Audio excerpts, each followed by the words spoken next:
everyone, welcome to another redraw. So I originally drew this piece in 2013. This is just after Brave came out and just after Rise of the Guardians came out in 2012. And everybody was doing this. Everyone was drawing these characters together online, and so of course I had to do my own spin on it. Looking at this over 7 years later, there are some things that really stand out to me. The colors are way too vibrant. They don't really make a lot of sense. And the composition doesn't really make much sense to me either. And it might sound weird, but gravity is not taken into effect here. How are they floating? How are they all up there together? Is Rapunzel holding them up? Is Jack? How is this working out? It didn't make much sense to me. So in this redraw, I wanted to make sure that I was taking those changes into consideration and that I was taking gravity into account.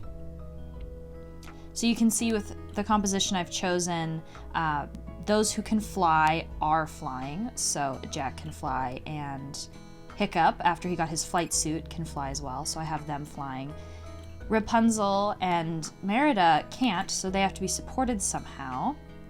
And now Rapunzel's hair, although still supporting Merida, it looks like it has the weight to it now. So it makes sense with gravity. Everything fits better together.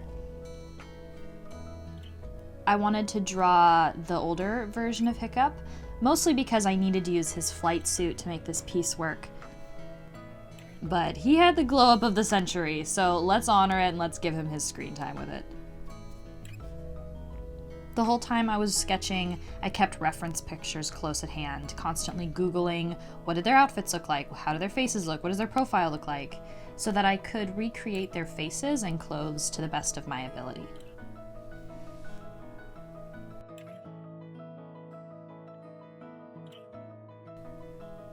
You'll notice that I'm constantly zooming out and resizing things to try to make sure everything fits with their body sizes, and nobody has an arm that doesn't fit, or nobody has a hand that looks cuckoo and out of place.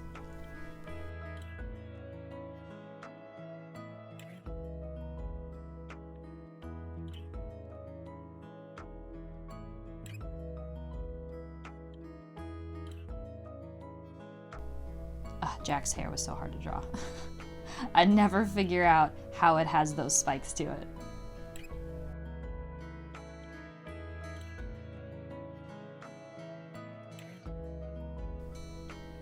And figuring out the folds of fabrics is still a challenge for me, so I did the best I could with their dresses and how they would flow in the wind.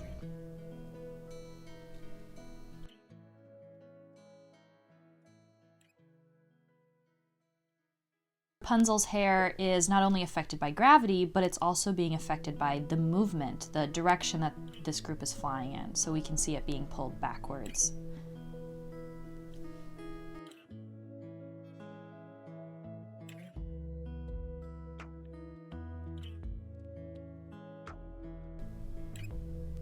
Trying to figure out how to draw curly hair. How am I going to draw her iconic spiral in front, her iconic curly Q?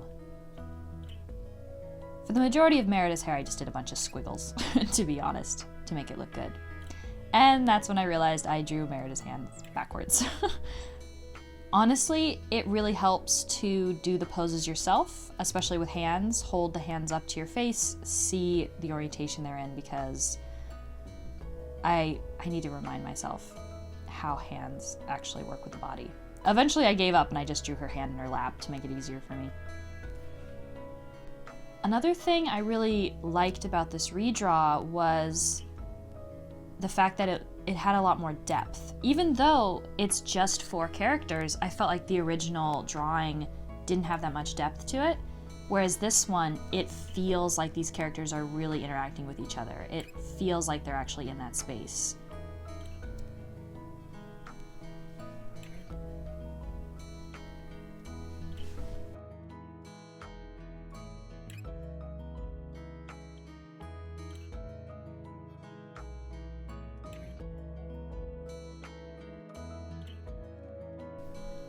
Three of the characters have really simplistic outfits. Whereas Hiccup's outfit is really, really complicated and it takes me forever to draw. And while it was a lot of fun to draw, it was also a pain in my butt to recreate his costume. And it got me wondering and comparing the differences between these 3D animated films and the original 2D, Disney princess movies. When you're drawing something by hand over and over again, you don't have the freedom to create these really complex costumes. And it seems with the later How to Train Your Dragon films that they were really starting to figure out we're not limited like we used to be. We can go nuts with this. You'll see me continuously adding buckles, loops, pins, stitches to Hiccup's outfit. Anything to make it as complex as possible.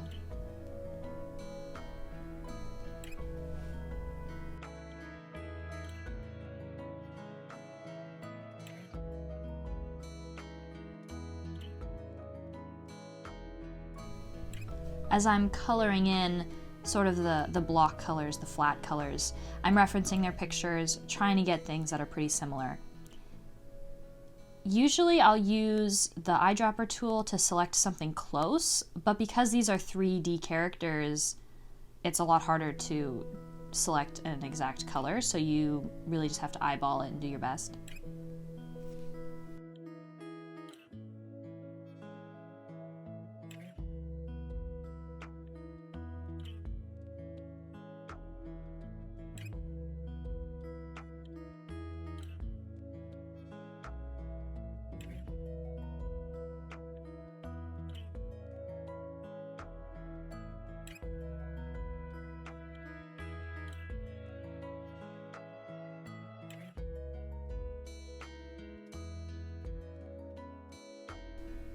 God, his outfit is so complicated. Adding more stitches, adding his little design on the shoulder. I realized he looked incomplete, and we really did need to see his legs sticking out. And this time I got to draw his peg leg, which was left out of the original piece, so I had fun creating that for him. More loops, more pins, more fine lines. Because Hiccup's costume is so complex, I knew I needed to add in all the extra details to everybody else's to make them fit together. So I went back in and I added the snowflakes and frost to Jack's costume.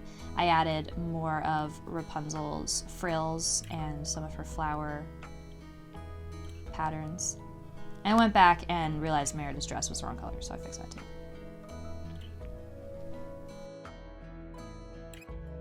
Finally, shading. I don't always shade my pieces, but for this one it felt like it would be really fun to shade. You can tell that I'm shading with a light purple. I used to shade with grayscale and it just didn't look the same. And one day I saw another artist do it with a light purple color and I realized how much better and how much natural it looked, especially on skin tones. So the way I do this is I create a new layer that I use for my shading, and then I use the multiply feature. And this finally adds just enough depth into their skin tones, enough depth into their outfits.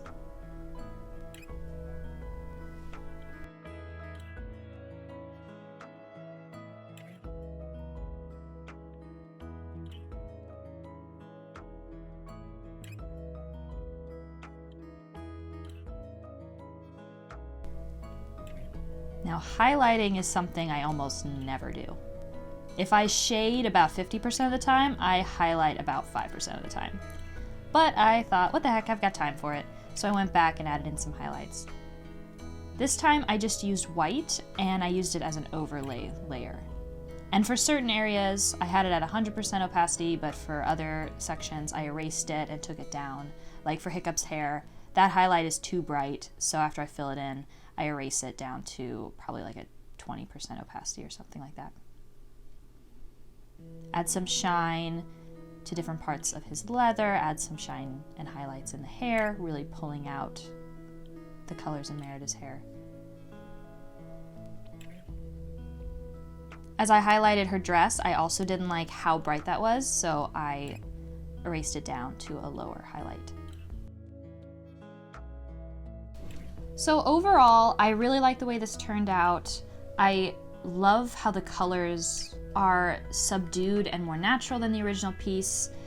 I think the textures look really great. I think all of the detail on the clothing actually works really well.